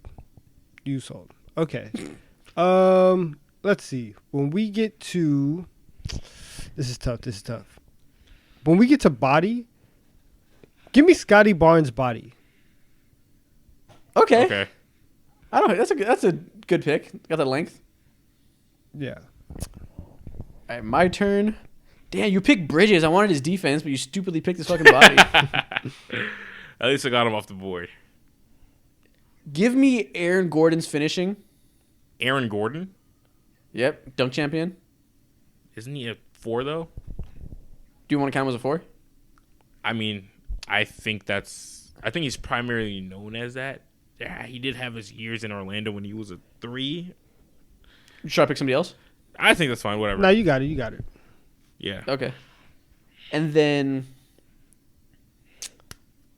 okay, you guys, and then give me OG Anunoby's defense. Cool. Okay. Give me Chris Middleton shooting. That's a good pick. You got the mid-range bag too. Nice. I should Was take this back. Tatum off the board at all? Don't tell him. Not yet. Is Aaron Gordon a 4? Should we let me? Are the comments going to roast us for that? Should we not let me have I Aaron Gordon? think that they might roast you for that, but you can't go back and steal my pick. Give me Jason Tatum body. I don't want Jason Tatum. Should I pick somebody else who has Aaron Gordon just because he's there starting 4? He Sure. is. All right, yeah. That's what I'm saying. It's too fresh. Okay. and- I'll go back. I'll pick somebody else. Don't want. Give me DeMar DeRozan's finishing. That's a great pick. That's a great Not pick. the most athletic, but he's really strong around the rim. That's a great pick. And then, okay, You got Tatum's what?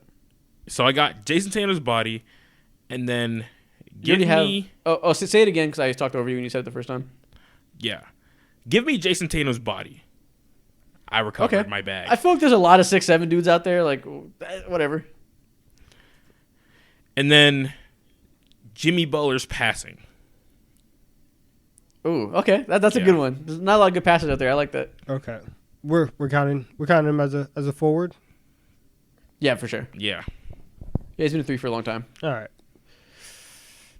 This is tough. I need some passing, and I have no idea where to go.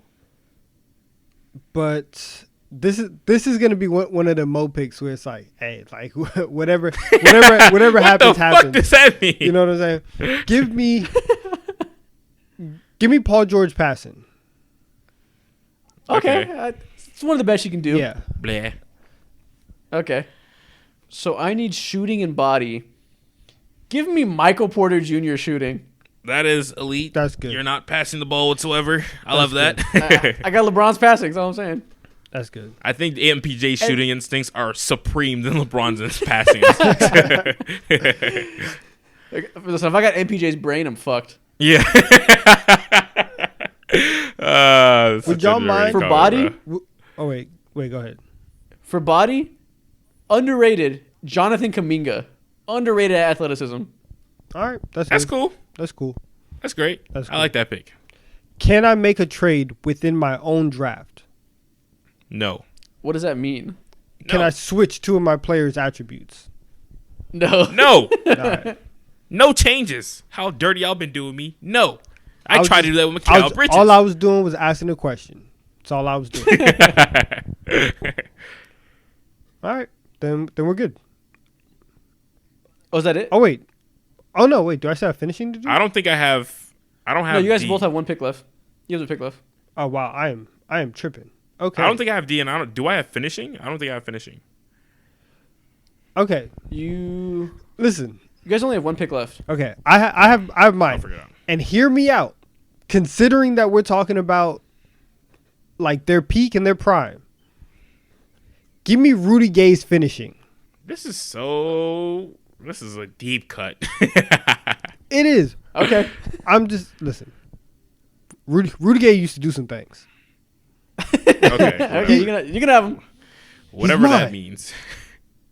It means he used to get bodies, Mo. Right. Whatever that means. Keep that to yourself. Give me Andrew Wiggins' defense. Oh, those highlight tapes were classic. All right. And All right, so I have I sold. LeBron's passing, Michael Porter Jr. shooting, OG Anunoby defense, DeMar DeRozan finishing, and Jonathan Kuminga's body. Yeah, I sold. All right, so here we go. Here we go. I got Scotty Barnes' body, Chris Middleton shooting, Kawhi Leonard defense, Paul George passing, and Rudy Gay finishing.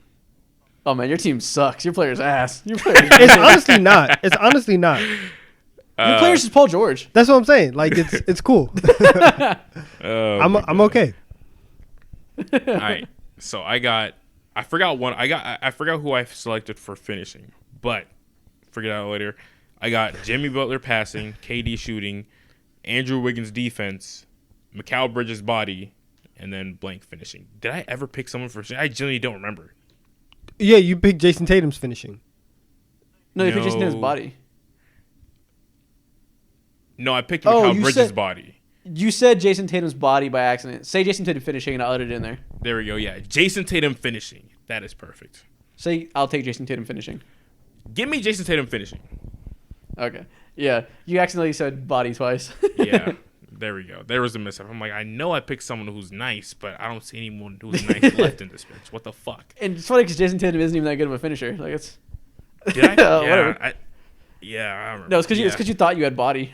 Yeah, exactly. Yeah, exactly. You fucked up. He improved. All right. Next thing we got. We're gonna talk about father-son duos in the NBA.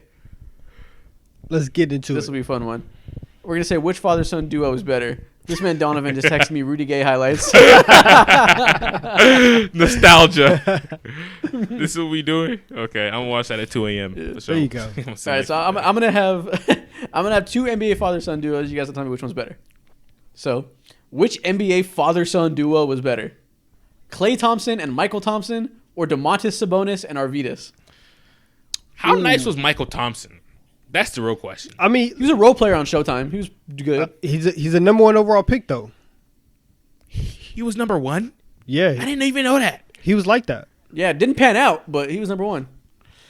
Sheesh, they have all the Sabonis's. I'm going to have to go to the Sabonis's. They're getting ran off the floor by ugly. Klay Thompson and his father. It's ugly. Klay Thompson ran circles. It's the right answer. One duo were on two of the greatest dynasties of all time. Two duo, the other duo is good assist numbers, I guess. Wow, that was gross. Okay. I just took the nastiest per pepper. That's disgusting. Please cut that. I'm keeping that in there. That's disgusting. That's how he feels about the Sabonis twins. That's disgusting. Anyways, listen. Oh, bro. Sabonis' daddy was washed by the time he got to the league. So yeah, that's the thing. If Sabonis would have came in his prime, I mean, if Arvydas would have came in his prime, it would have been different. But we just never got to see it in the NBA. All right, yeah. Give me the Thompsons. The dynasty. Gary Payton. Gary Payton and his son, or Doc Rivers and Austin Rivers. Gary Payton. Gary Payton would have locked up both of them. Cheeks. Yeah. Both Rivers guys are trash. Yeah, Austin. The highlight of Austin Rivers' career is his high school mixtapes. That's it. Right. Hey man, Doc Rivers is top 10 all time in assists. That's all I'm saying. Woo! He would have been clamped. He's getting clamped. Top 10 assists. Yeah, no, that's not moving anyone. Shout out to him though. He was nice as a Hawk. Yeah, Austin Rivers is. I actually think Austin Rivers is a little bit underrated for what he was doing when he was at the peak of his role player powers. Please don't ever say that sentence again. At the peak of his role player powers. That was disgusting. As you said it, your eyebrows raised. You're like, ooh, this is kind of. I couldn't even say it with a straight face. Yeah. No, I actually like Austin Rivers. But yeah, Gary Payton's better than Doc. GP2 is probably better than Austin. Yeah, I'd rather have GP2, to be honest, on my team. I think Austin's probably definitely the better overall player, but Gary Payton the second so good at his role, it just puts it over top. Yeah. If I had to build a championship team, I'd rather have the gadget player in GP2 than Austin Rivers, who's just solid at everything. Not that great.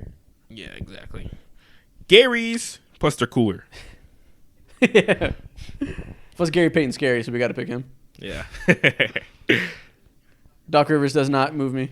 Yeah. Austin Reeves got a cool podcast with who? I don't even remember. You keep saying Austin Reeves instead of Austin Rivers. I don't know why I keep on saying Reeves, bro. Austin Rivers got a cool podcast. Who's he with? Is it The Ringer?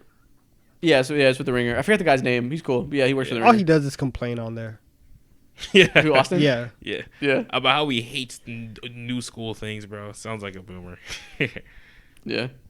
I don't want podcast smoke, Austin. Don't get mad at us. Yeah. Cap, I'm kidding. I don't care. Steph and Dale Curry or Luka and Devin Booker? That's so nasty. That's so nasty. Considering Luka that and Steph Devin likes his Booker. father and Devin doesn't like his father, I think the chemistry with Steph and Dale is better. Yeah, there Devin might Booker- be a brawl, but as soon as the game checks up, bro. So I'm definitely going Steph and Dell. Yeah, I'm going team dad jokes over daddy issues. Bar. That's a man. bar. That's a deep cry, yo. Sorry. That's hilarious. Only one of these. Never mind. Say it. You're about to go crazy. All right, let's relax. On to the next one. Let me Yeah. calm down. Yeah. Next thing we're going to do is we're going to do a couple of videos keeping up with the theme of the NBA draft next week. And Mo, I think you have the first one for us. We're going to do another video about which players lived up to their NBA draft comps. Yeah. I got hella interesting names. All right, so let's start this off on a serious. Did this player live up to their draft comp or draft comparison? Did this player live up to their draft comparison? Yeah, there we go. Did this player live up to their NBA draft comparison? Okay, let's go. All right. First up, Emmanuel Mudiay to John Wall. Yeah, man, Emmanuel Mudiay, honestly, in his prime, passed up John Wall. It's not even close. Ah, man. Seeing Emmanuel Mudiay fail in the NBA hurt my soul. Yeah, I don't even think people actually thought he was going to be John Wall, though. That wasn't like a serious comp. Like, I don't even want to hold that against him. I know. Super sad. Super sad. He has that. Obviously Listen. He has that one highlight of him hitting a buzzer beater. So like, shout out to him. That's cool. Next. Oh, man. Next up, John Morant to D Rose / Steve Francis. I think so for sure. I think people were having these conversations of like, listen, it's D Rose, he's better, but John Morant could be in the same conversation even though he didn't win MVP. So he's not the level of player of D Rose yet, but he 100% is on that path. Definitely not. People. I agree. As long as he puts the Glock down. Yeah, definitely a lot. People were saying John Morant, last year was better than D Rose in his MVP season, which is crazy to say. But he's definitely right under that same tree, easily. Yeah. It's hard to say John Morant has failed at anything besides not being a dumbass. Like, on the court, he said everything he wanted to do. This man is going in. I'm crying. Where is Ja? Jail! This next comparison is hilarious. All right. Bam Adebayo to Sean Kemp, Tristan Thompson, and Dwight Howard. Probably because he just looked like him. This is everybody. I don't know. These are very different players. They said, listen, if you're tall and black, Bam Adebayo, that's you. Like, I don't. Tall, black, waves, and earrings, diamond earrings on. Oh, yeah. I have no idea. I guess, okay, so we'll go one by one. Sean Kemp, yeah. I'll sure. Like, he's better than, like, he's probably better than Sean Kemp. What was the second? He's as good. They're both all-stars. He's on the same level as Sean Kemp. What was the second one? Tristan Thompson? Tristan Thompson. Yeah. He's better than Tristan Better Thompson. than I'll tell you Tristan that. Thompson. The main thing was he's a beast on the boards and not that great at shot blocking, at least in college. And then Dwight Howard, was he, like, I mean, no. I swear to God, I didn't see it. I didn't see that whatsoever. It's just because they looked alike. That's it.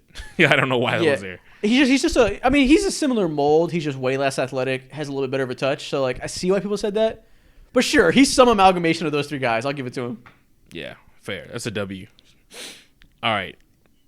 DeAndre Hunter to Kawhi Leonard. Please, God, when will we retire these 6'7", 6'8" wings who can play defense and sometimes dribble? That is the worst thing to happen on this green earth. Poor DeAndre Hunter. They saw him be good at an old age, and they were just like, yeah, he's got it. For no reason. Not serious. Obviously, he failed. He's not Kawhi Leonard, but like, again, it's so hard. Everybody just always puts the star label on people. We need to start hyping up mediocrity, right? We need to start comparing him to just random guys. Facts. Ooh. That man is barely Myers Leonard. Oh my God, that's crazy. Myers Leonard. That hurt my heart. Anyways, whatever. All right. Mediocrity, say less. RJ Barrett to Jimmy Butler / DeMar DeRozan. You're nasty for that. Failed. You're nasty for that. I don't appreciate that. I'm not participating. Oh, the straight punch to the chest.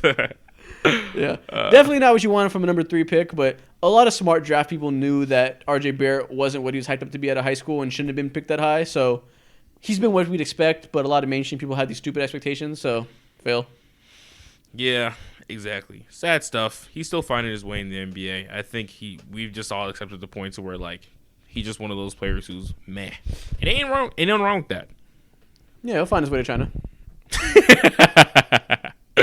All right. Trae Young to Steve Nash and Steph Curry. To Steph Curry, obviously no. Steve Nash. To Steve Nash, no. Nah, failed. I see how people say that. This is more of a stylistic comparison to Steve Nash than level of player. Just because he's small. He does play like Steve Nash in a modern sense, so I see it. But the last 24 or the last 12 months, Steph, I can't talk. In the last 12 months, Trae Young's kind of put himself under a spotlight. He's a little suspect right now. Yeah, but overall, aside from the down year, look at him holistically. I think his play style is more comparable to someone like a James Harden in terms of how he likes to get his shots off and how ball dominant he is. So Yeah, he's really nothing like Steph Curry. That comparison is a fat L. Yeah, it's just racism taking that over. Oh, he's light skinned, he can shoot far. Oh, that's the next step. Colorism 1. Yeah, exactly. Colorism 101. All right. Ooh, this next one is kind of interesting. So when I was looking up let me not get into this talk. Julius Randle to Terrence Ross, Al Harrington, and Zach Randolph. Okay, sure. so I don't even want to talk about that. He tries to be like Zach Randolph. Sometimes he can look like Al Harrington. And most of the times he's just shooting like Terrence Ross. So like, yeah, all three. W. That's hilarious. Correct. Yeah. All right. This one's interesting. Markelle Fultz to James Harden and D'Angelo Russell. Poor Fultz, man. Yeah. Listen, he would have got there. He would have been better than those guys, maybe. Or he would have been better than D'Lo, I'll tell you that. But that motorcycle accident destroyed his shoulder. He's never been the same. Gotta be a failure. You saying that like you were on the scene. What do you mean that motorcycle accident? I was reporting live on the crime scene. They hid the artifacts. Listen, show us the paperwork, Markelle. I'm crying. Yeah, Markelle Fultz. He was looking like he was right under the NBA draft factory of next All-Star guard. Not generational or anything like that, but like he's him in terms of playmaking, dicing things up in and outside of the arc. So poor Markelle. What could have been? Yeah, exactly. J. Cole believed in you. Yeah, that's all we got. Last one? Okay, cool. All right, bet. I like those. All right, let me send these in. Yo, one more video before we get out of here. Donovan, I believe you are hosting this one. Yeah. We're going to talk about NBA draft night fits, which is going to be funny. All right, I'm going to send these. He's going to go ahead and send us some pictures right now. You guys will see them on the screen since I've decided to be nice to you guys and put in some effort to put these pictures on the screen and edit it. All right, here we go. Let's rate these NBA draft fits from 1 to 10. Okay. All right, first up, LeBron's all-white suit. Ooh. This is kind of hard. The baggy pants are the baggy pants. It was 2000s fashion. I'm going to give this a good 8. This is kind of hard. He was Mr. Put It On that night, dude. This was his night, and he rocked it out. Best night, best fit of the night for sure, bro. The bagginess. Listen, it looks like he had shoulder draft pads. That's big. Listen, when you enter draft night with a chosen one tattoo on your back, you got to wear some extravagant shit. And all white, that lived up to hype. Yeah. That's the cleanest thing possible. All right, next one. Trae Young and his shorts tuxedo. Oh, no, I want him in prison. No, you need to be in prison. Why do people... 0. No, this is not a 0. This is easily like a 9. This is actually hard. Okay. I think This is you need to be innovative. investigated. You need to be investigated for your crimes against fashion. You like shorts with a suit? I might need to fucking get off this call. Listen. I like to be comfortable. Listen. You want to be comfortable on draft night with shorts? Are you kidding me? Yes. This is an 8.5. And not only do I like this outfit, I've worn it before. I've worn this before. All right, I am Isaac, on you board. able to turn me over. If I Crimes saw against that fashion. in person, I am on board. I... Multiple Oh my times, God. too.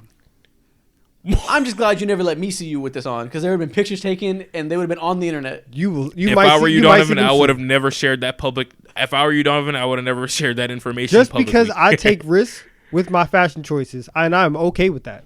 All right? Not everybody sees the vision. what Swing makes and a this, miss. what makes this worse is that he has glasses on. I don't know why. Maybe it does because he don't look good with glasses on. But the fit goes from like an 8 from the picture on the left to like a 2 for the picture on the right. Maybe it just he looks like a nerd. I don't know. You guys are fucking drunk. This is horrible. No. No, this is hard. All right. Listen, we will get to horrible. And that's the next one. Kevin Knox and his Fortnite jacket. I'd rather I'd rather wear this than Trae Young's garbage, but this is corny as fuck. Oh my god, A bro! Fortnite. Why does the bottom say your boy? Listen, I Does that tried. say your boy Kevin? I tried to convince myself on draft night that Kevin Knox was going to be good. I should have known from this moment that he would have been a bust. This is terrible. This is a crime. This is a crime. I don't even think must have he paid was that boy sponsored a by bag Fortnite. for He was that, just though. doing this for free clout. The funny Look. thing is, too, the rest of it isn't really good either. That vest is ugly. Yeah, exactly. What was going on? What was the? Did he have anyone help him out? No one had. He didn't have no stylist, bro. You kidding me? Like that low cut vest with the fucking what's it called? Bow tie?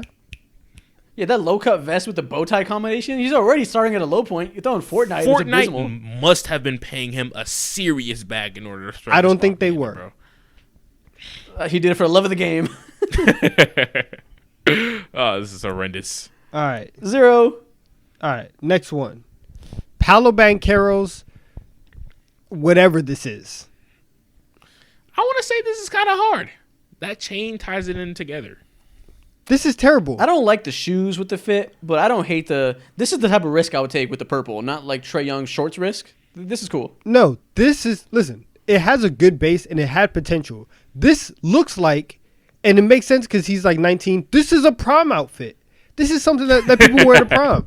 And it shouldn't be something that you wear to the NBA draft. I don't know what he has coming off of his suit, but it looks like, it just looks itchy at this point. It looks weird. I'm not with It it. is kind of giving GTA 5 character fashion. So GTA 5. I This see is what you mean. this is giving me prime Saints Row character fashion, bro. I'm finna hit up the meanest look with this on. Are you kidding me? All right. yeah. Well, why does the chain say 75? What is that? Oh, is that I think it NBA's, says P5. What does it Oh, say? P5. Okay. P5. P5, I think. Yeah. Okay. Whatever. Is 5 his number? Like, Yeah. 5 whatever. is his number. They call him P5. oh, okay. Yeah. So Paolo. Listen, okay, whatever. the chain is the best part of the fit. Yeah. I think you I'll give kinda it a swing. 6. This may be. I'll give it a 6. It's cool. It's all right. Nah. All right, next one. Jalen Rose's iconic red pinstripe suit. This Hard. This is a 10. I like this a lot. This is hard. This is hard. And with the hat goes so perfectly. The tie is hard. 10 for sure. They've made fun of Jalen Rose for years, and I've never understood why. This is a great outfit. This is a good choice. He Because was you ahead got- of you his listen to- time. The people making fun of him are people like Shaq and shit. The people that like you don't want to be listening to for fashion advice, anyways. Yeah, exactly. He know he was. This is doing, absolute bro. fire. And with the this is hat, it looks like throwback vibes now. This is dope. Yeah, the tie is kind of throwing me off just a little The bit. tie is There's- hard. There's too much going on there. A little bit too much going on there. But Put overall, this in I a give modern it a pass. suit cut, and I would wear this. Oh, man. 100%. Easily. All right, I next would one. definitely wear this. I might lose a tie. Next one. Drew Gooden's block of a suit. Now that boy looked like my window curtains. Holy shit! This man looks like an iron golem from This man looks like an iron golem from Minecraft. This is a 4. This looks like a zip up suit. I don't understand why is the tie so short on it? Is he wearing a mic as well? What's going on here? Bro is built like Squidward's house. This is crazy. He just got flat ironed before the entire draft. The whole body. He flat ironed it while he had it on. Like, what is going on? This is the straightest suit I've seen in my life. Yeah, exactly, bro. Oh my god, it's terrible. So give me that bag of cement look. All right, last one. Jalen Green's shiny pinstripe suit. Oh, absolutely hard. Trash. Drip or drown. This is 10. This is incredible. What? 10? This is a 10. This is hard as fuck. It's a 9. I don't like the shirt under. You want to talk about risk? I don't. You want to talk about taking like risk? The shirt this underneath. is how you take a risk. I don't like the shirt underneath, but everything else is fire. Yeah. This is how you stand out in a creative way. What's throwing me off is how his pants. They're too flowy at the bottom. When I see pants that are too flowy at the bottom like that, they give me throwback vibes. Get on the bell bottom wave, Mo. Fact, bro. He's dressed like the Migos in the walkie-talkie music video, giving the 70s vibes. I fuck with it. Going back to it. Nah, I can't do it. I can't do it. It's not me. Walk it like I talk it. This is dope. That's the only part that I give. I give this a 7, to be honest. 7? Oh, you tripping? Nah, yeah. This is hard. I'm not going lower than a 9. This is dope. This is hard. I hate the pants. All right. Listen, if you know, you know. Facts. You don't know. All right. Well, that's it. That's the end of that video. Ooh. To rate the Trae Young shorts over this is fucking mind blowing to me. Yeah, no, the Trae Young shorts are hard. I want you in You're prison. just focusing on the shorts. The shorts are not trash. That's half the fit. Why would I not focus on the shorts? It's the defining part of the fit. The rest of it is solid, bro. Look at his shoes. They're hard. The rest of it is fine. It's average as fuck. Yeah, the shoes was mid. Bro. The shoes were mid. The only part that's normal that stands out is the shorts. Everything else is literally from the prom store in the mall. Don't disrespect that man, Trae, like that. Too late.